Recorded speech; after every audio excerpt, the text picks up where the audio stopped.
বন্ধুরা, তালের বড়ার মতো আমের বড়াও কিন্তু ভীষণ ভালো লাগে খেতে। তো আসুন আমি কিভাবে বানাচ্ছি আমের বড়া। এখানে 4টা আম ভালো করে ধুয়ে নিয়েছি, এগুলো বাড়ির গাছের আম। চোসাগুলো ছুলে নিলাম, এবার রস করে নেব।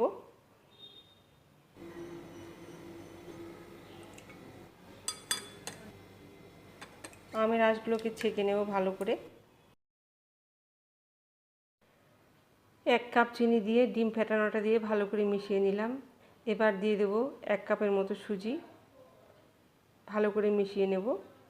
দিয়ে দিলাম 2 চামচের মতো ময়দা আর 1 চামচ মৌরি, ভালো করে মিশিয়ে ঢাকনা দিয়ে ঢেকে রাখবো 5 মিনিট।